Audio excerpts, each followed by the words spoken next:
They say some moments change your life, but not in the ways you expect. Not loud, not dramatic, no. It's the quiet ones. The ones that sneak up behind you while you're folding laundry or walking down a hallway you've walked 1,000 times before. This wasn't supposed to be anything. Just a regular Tuesday night. The kind where the house is too quiet and you can hear the hum of the fridge louder than your own thoughts. I was just walking past his door. My stepson's. I wasn't looking for anything. I wasn't expecting anything. I heard something. Not a sound, really, but a feeling. You ever get that? Like the air shifts. Like something's different behind the door, even if the world outside stays the same. And before I even realized it, my hand was on the doorknob. That's the part one keep replaying. The moment before. The second where I could have walked away, and none of this would have ever happened. But I didn't. I turned the knob. I pushed the door open. And what I saw. It wasn't wrong. Not exactly. But it wasn't right either. It was him. Alone. Doing something I still don't know how to explain. It wasn't what you think. It wasn't even about that. It was the way he looked at me. Like I'd caught him doing something sacred. Something that wasn't meant for anyone else to witness. And I didn't say anything. I didn't gasp. I didn't close the door. I just froze. There are some silences that speak louder than screaming. That moment, we didn't speak. But something passed between us. And I've been carrying it ever since. I don't even know how long I stood there. 10 seconds? A minute? A lifetime? When I finally turned away, I felt like I'd left a part of myself in that room. Something I couldn't get back. And maybe I didn't want it back. I know how it sounds. Trust me, I've judged myself in every way you probably already have. But this story isn't about crossing lines, not in the way people expect.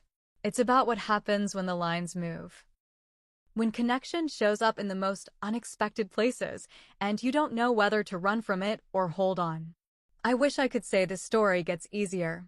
That it finds some neat little ending tied in a bow. But it doesn't.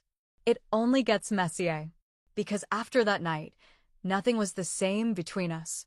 Not the air. Not the glances. Not the things we didn't say. And the truth is, I still don't know if I should have walked away, or if I should have done what I did. You might think you know where this story is going. But trust me, you don't. Subscribe to Heartfelt Tales Unfold, because here, we don't just tell stories. We unravel the hidden corners of the heart. He never really talked to me. Not until that night. And even then, he didn't say a word. It was what I saw that said everything. But maybe I should go back before the silence took over everything. I'm in my mid-30s. Married, yes, but most days, it feels more like a contract than a connection. My husband is always busy. Business trips, meetings, late-night calls that bleed into early mornings. He says he's doing it for us, for our future. But I don't remember the last time us meant anything more than shared bills and shared silence. We live in a nice house. Brick on the outside, soft light inside, always smells faintly of lavender and furniture polish.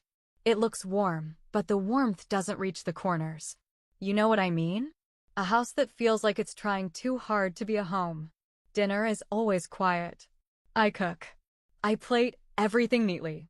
My husband eats with one hand on his phone. We ask the usual questions. How was your day? Need anything from the store? But it's all noise. Filler. Like reading from a script we stopped believing in years ago. And then there's my stepson. 17. Quiet. Withdrawn. Artistic in a way that makes you pause, not just talented, but sensitive. He sketches things no one else notices. Shadows. Glances. The curve of light falling through a curtain. He spends most of his time in his room, door closed, headphones in. Around his father, he barely speaks. They don't fight.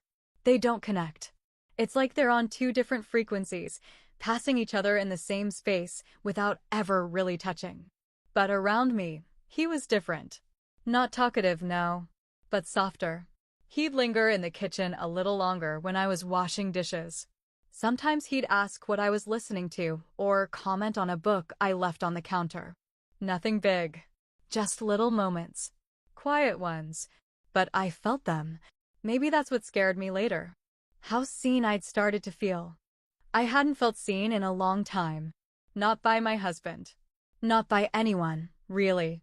Most days I felt like wallpaper. There, but unnoticed. Familiar, but invisible. There was a kind of loneliness that settled in my chest like dust. You don't notice it at first. You just start breathing a little shallower. Moving a little slower. Smiling because it's easier than explaining why you don't feel like smiling anymore. And in that silence, he appeared. Not as something forbidden. Not as temptation. But as recognition. Like someone else in the house had noticed the quiet too, and was trying to survive it the same way I was. He never crossed a line. Not then. But he didn't need to. His presence, his eyes, they spoke more than words ever could. And that terrified me. Because the more I felt understood, the more I realized how empty I'd been feeling. Sometimes, I'd hear him laughing softly in his room while watching something on his laptop. And I'd pause outside his door, just listening. Not out of nosiness. Out of longing. Just to feel connected to someone in this house. We were all living under the same roof. But we were all strangers in our own ways. I used to think I was just waiting for my husband to come home, for love to return, for something to feel real again. But that night, standing at his door, everything shifted. And the part that haunts me most is that I didn't feel afraid. I felt awake. It was raining that night. Heavy. The kind of rain that makes the whole world feel quieter, like everything's being hushed. The house was darker than usual. A storm had knocked out the power around 8. My husband was out of town again, some emergency flight to Atlanta. I didn't ask for details. I'd stopped asking months ago. I lit a few candles, made some tea, tried to pretend the quiet didn't bother me. But the silence, it wasn't peaceful. It pressed in. Tight. Almost suffocating. Every creak in the walls, every gust of wind outside, it all felt louder in that emptiness. I checked the locks, walked the hallway just to hear my own footsteps. That's when I saw it, a soft flicker under his door. My stepson's. A flicker that didn't belong to candlelight. Pale, cold, like the glow of a screen. I paused. The hallway felt longer than usual. My skin prickled. I wasn't scared. I was pulled, like something was waiting. I knocked softly. Just once. No answer. I waited. Still nothing. Just the low hum of something playing behind the door. A muffled rhythm. A whisper. I should have walked away. That's what I keep telling myself. That's the line I draw over and over. I should have walked away. But my hand was already on the knob, and the door creaked open, slow, soft, and I stepped inside. He didn't hear me at first. He had headphones in, curled up on the floor, back against his bed. The screen of his tablet lit up his face in that eerie kind of way, like he was caught between two worlds, one real, one imagined. He wasn't doing anything wrong. Not really. But there was something so exposed about the way he sat there. Something raw. His knees were drawn up, one hand resting near his chest, the other loosely holding the tablet. His eyes were wet. His lips parted like he'd just stopped whispering something he couldn't say out loud. And I froze. It wasn't the content on the screen that caught me, it was the look in his eyes. Like he wasn't watching something, he was feeling something. Deep. Private. Something that had nothing to do with the video, and everything to do with whatever he was carrying. Then he looked up. He saw me. And everything stopped. He didn't flinch. He didn't cover up. He didn't rush to pause what was playing or hide himself. He just looked at me. Straight into me. And in that look, something passed between us. Not desire. Not shame. Just recognition. Like two people caught in a moment neither of them planned, but both of them understood. I should have backed out. Closed the door. Pretended I hadn't seen anything. But I didn't. I stood there, long enough for the silence to feel like it was speaking. And he didn't move. And I didn't breathe. It felt like a conversation happened in that silence. One I didn't start. One I didn't know how to end. And the strangest thing is, I didn't feel like I was invading. I felt like I had been invited. Not with words. Not with gestures. But with the stillness. With the trust. I don't know how long I stood there. Maybe seconds. Maybe minutes. But I left changed, not because of what I saw, but because of what I felt. I couldn't sleep that night. I lay in bed, staring at the ceiling, the rain tapping against the window like it had something to say. I kept replaying that moment over and over again. The way he looked at me. The stillness in the room. The way my hand stayed frozen on the doorframe, like my body didn't trust me to move. Was it an accident? A mistake? Or was there something else under the surface, something I didn't want to admit? I whispered excuses to myself in the dark. I didn't touch him. I didn't say anything. I just stood there. But the more I said it, the less it felt like the truth. Because maybe doing nothing was something. And that's where the guilt began to sink in. Not from what happened, but from what didn't. From the fact that I could have closed the door the second I saw him. I could have backed away, let the silence protect us both. But I didn't. I lingered. Why? I've asked myself that question 100 different ways. Why didn't I walk away sooner? Why did I stay long enough to memorize the light in the room, the way his eyes didn't look surprised to see me, the way mine didn't look away? And the only answer I can come up with, the one that keeps me up at night, is that something in me wanted to be seen. Not touched. Not taken. Just seen. It wasn't about lust. Not then. It was about recognition. Two people in the same house, finally seeing each other for the first time. Because truthfully, I hadn't felt seen in years. I'd become background noise in my own life. The woman who cooked, cleaned, smiled when she didn't feel like it. The one who listened but wasn't heard. And then, there he was, this boy who barely spoke, looking at me like I wasn't invisible. Like I wasn't just his father's wife, or someone in the way. He looked at me like I was real. I know how that sounds. I know how it looks from the outside. But from the inside, it didn't feel wrong. It felt tragic. Like two people drifting alone through the same house, finding each other in a moment neither one of us asked for. I tried to go about my routine the next day. Tried to pretend it hadn't happened. Made coffee. Folded towels. But everything felt off, like the floor under my feet had tilted just slightly. And every time I passed his room, my heart raced, not from fear, but from the ache of something unfinished. I didn't know what to do with that. I still don't. Because something changed that night. In him. In me. In the space between us. And once something shifts like that, it's almost impossible to pretend it hasn't. It started small. Little moments, barely noticeable if you weren't already looking. He'd stay in the room just a second longer after everyone else left. When I was in the kitchen, he'd pass behind me too close, maybe, but not close enough to be sure. Sometimes our hands would brush when we both reached for something. Just barely.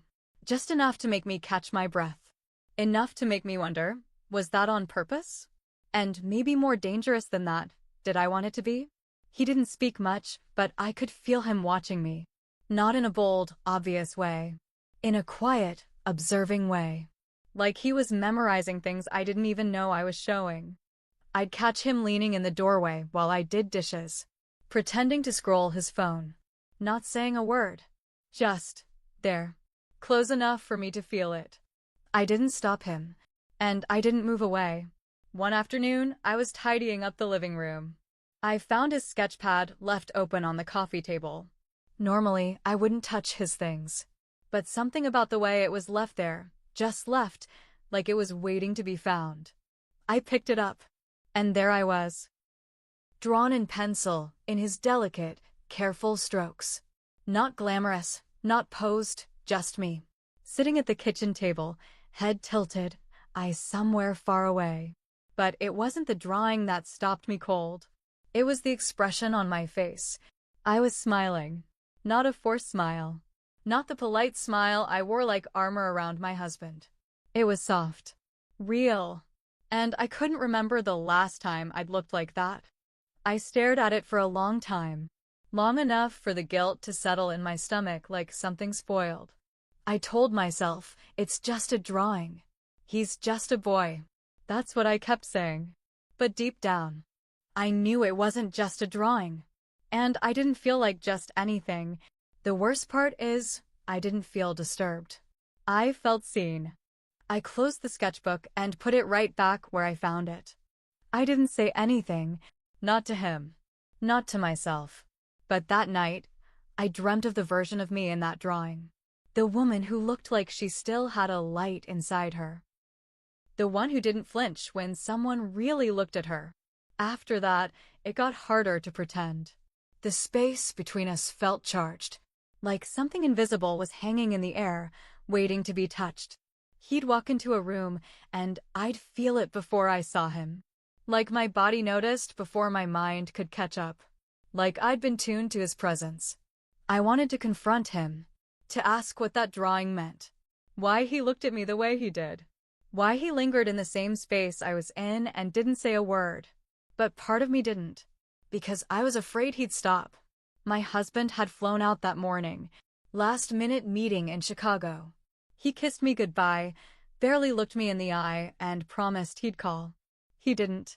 The house felt heavier without him, but not emptier. Just heavier. Like all the unspoken things between us had decided to take up more space now that he was gone. It was late. Past midnight. The rain had stopped, but the air outside still felt wet, sticky. I couldn't sleep. I hadn't even tried. I walked the hallway slowly, barefoot, pretending I was just checking windows, but really, I was just listening. That's when I heard it. Low music. Faint. Coming from his room. His door was cracked open. Just barely. Enough to see a sliver of light against the carpet. I should have walked past. I knew that. But then I heard it my name. Soft. Like it had been caught in his throat before it ever reached the air. I froze. And then, before I could talk myself out of it, I stepped closer. I pushed the door open, just a little more. He was sitting at the edge of his bed, shirt off, headphones hanging around his neck. His eyes found mine before I even fully stepped in.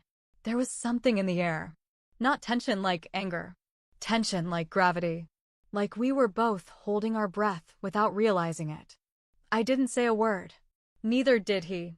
I stood there, the hallway light behind me casting a faint glow across the room.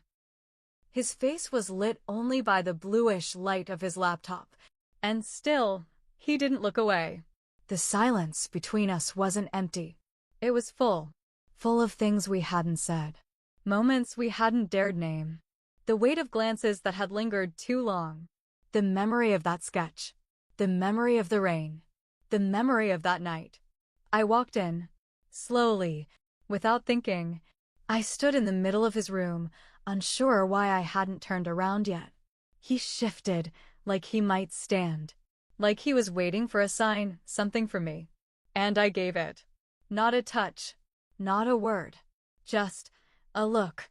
One that said, I'm here. He stood. Slowly. And for a second, we were inches apart. Close enough to feel the warmth of the other. Close enough to hear each other breathe. But we didn't move. We didn't cross anything physical. But emotionally, we crossed something. I felt it in my chest. In my stomach. In the way my hands trembled at my sides. He didn't touch me. I didn't touch him. But we crossed something. I just don't know what to call it. When I finally left his room, the silence in the hallway screamed louder than any argument I'd ever had. I lay in bed that night, eyes wide open. I didn't cry. I didn't pray. I didn't even blink for what felt like hours. Because I knew that whatever line we'd tiptoed around before was gone now. We were somewhere else entirely. And there was no going back. You won't believe what came next. Subscribe now to Heartfelt Tales Unfold. You'll want to see this through. The morning after, was quiet. Not peaceful. Not calm. Just hollow. Like the house had swallowed its own voice. I got up before anyone else. I don't know why. Maybe to pretend I still had control over something. I made coffee. Scrambled eggs. Burnt the toast. I moved like I had a script in my head. Step by step. Open drawer. Close fridge. Pour tea. But my hands were shaking. I couldn't stop them, not even when I pressed my palms against the counter and tried to breathe. He didn't come into the kitchen that morning. Not like he usually did. No lingering near the doorway. No quiet presence behind me. No sketchbook forgotten on the couch. He stayed in his room. And the door stayed closed. I didn't knock. I didn't need to. When I passed him in the hallway later, he didn't look at me. Not even for a second. He kept his head down. Walked past like I wasn't there. And somehow, that hurt more than anything else. I wanted to say something. Anything. Just to break the quiet. But I didn't. I was scared of what might come out of my mouth. Scared of what I might want to say. That afternoon, my husband came home. The sound of his suitcase hitting the floor felt deafening. His voice boomed louder than usual. His footsteps echoed more sharply. The house felt smaller with him in it, tighter, like the walls had shifted overnight. He kissed me on the cheek. Said something about delays and bad weather. I smiled. Or tried to. But it felt like dragging a rock across my face. He didn't notice. He never did. I made dinner. The three of us sat at the table like we always did. Plates clinking. Forks scraping. The only thing missing was conversation. My husband talked about a client. Something about numbers and projections. I nodded in the right places. My stepson didn't say a word.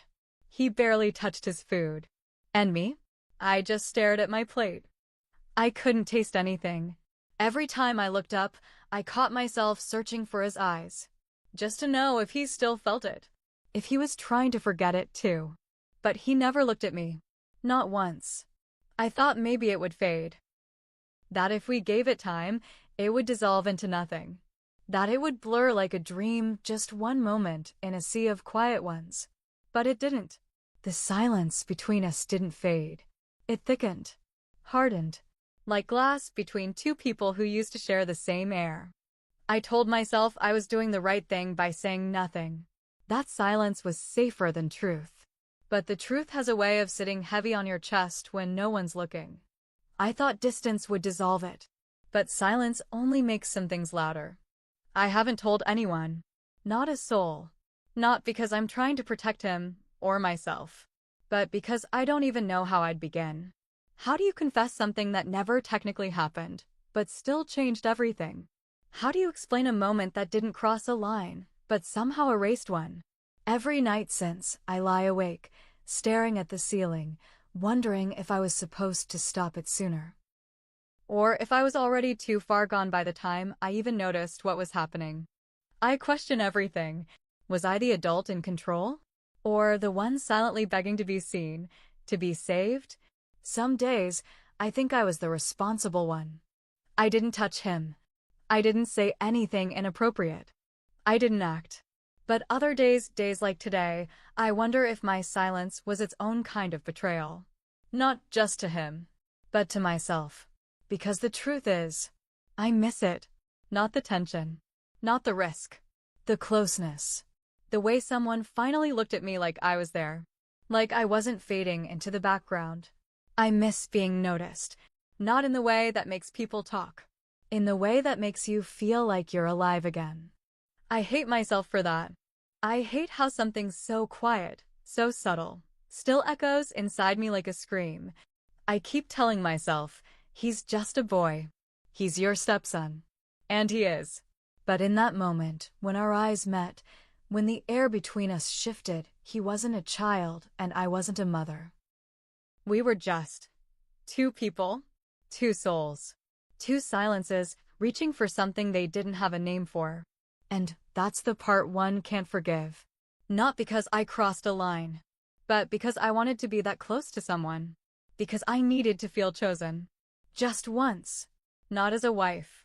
not as a stepmother, not as someone who was needed for what she could give, but as someone who mattered. I carry that shame with me, quietly, carefully. Some women carry regret like a stone, others carry it like a flame. Me? I carry it like a mirror, because every time I look at myself now, I see the woman he drew, the one who smiled without realizing it, and I wonder if I'll ever be her again. Have you ever let something happen? Not because you wanted it to, but because you didn't know how to say no to the silence inside you? That silence that builds when your life stops feeling like it belongs to you. When every word you don't say becomes louder than the ones you do. When your body is there, but your heart is somewhere else. Reaching. I didn't wake up wanting any of this. I didn't plan it. But I also didn't stop it. And maybe that's what scares me most. That part of me needed it. Not him, specifically, but what he represented. Presence. Attention. That quiet pull of being seen again. And now I sit with it all. The guilt. The confusion. The pieces of a story that never quite became a story, but still broke something inside me. So I'm asking you, was this betrayal? Or something more complicated? Something messier? Sadder? Something human? Tell me in the comments. Please. I need to know I'm not alone in this. Because silence, it can make you feel like you're the only one who's ever slipped.